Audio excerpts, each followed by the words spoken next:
The Last Question by Isaac Asimov is a brilliant short story. So Isaac Asimov, of course, was a member of the Big Three, three of the most influential, famous science fiction authors. He is an author of more than 500 books, and of all those 500 books and countless short stories, Asimov has claimed that The Last Question is his favorite short story that he wrote. Now, Asimov was an atheist, a rationalist, and a humanist. And it's important to understand these aspects of his personality when looking at The Last Question, and also really to help you understand most of his work. Now, The Last Question itself is a very short story.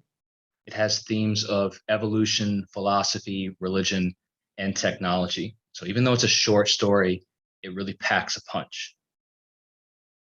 There are also some similarities between The Last Question and his most famous novel or series of novels, Foundation, as they both sort of deal with humanity's journey thousands of years into the future. These are stories with, massive scale, massive scope. And again, The Last Question is 9 pages long. So to pull that off in such a short story means that you're going to have to sacrifice some elements that you would normally find in story. So, for example, you really shouldn't focus on characters while reading this story because the characters are quite weak. You really don't even want to focus on the story itself as it jumps around a lot. The plot isn't the smoothest. What you really want to focus on is the ideas that are being presented here, and in particular, one idea that's being presented that is really the backbone of the story. You could say that the protagonist in the story is Multivac, or AC, which is a sort of futuristic supercomputer that evolves alongside humanity. I don't really want to say much more than that without spoiling it. I love this quote from Orson Scott Card, the author of Ender's Game. He wrote, "If the story means anything to you at all, then when you remember it afterward, think of it not as something that I created, but rather as something that we made together." So when you're reading this story, The Last Question, try to find one quote that really grabs your attention and just make a note. What does this quote mean to you? What does it make you think of?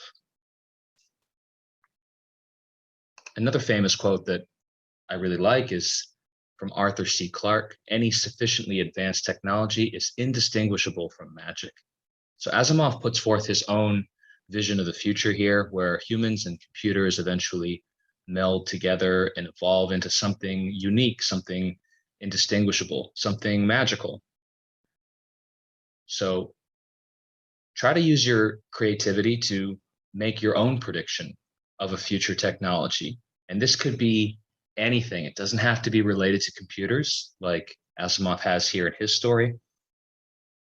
For example, BioShock dealt with more like biological changes, humans experimenting on themselves and developing supernatural powers.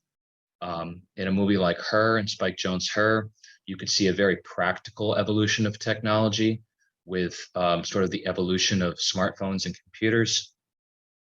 In WALL-E, you saw sort of a comical version of it. You saw basically the human body type changing because of the convenience of advanced technology. And in The Matrix, you saw the ability to download information straight into your brain and learn things very quickly. These are just a couple of examples. But again, use your creativity and come up with any prediction for future technology. And that's it. If you're interested in knowing more about The Last Question, sort of understanding the themes, I am going to link a video below, but I would strongly recommend that you read the story first, as the video that I'm going to link does have spoilers. Other than that, enjoy the story, and I'll see you next time.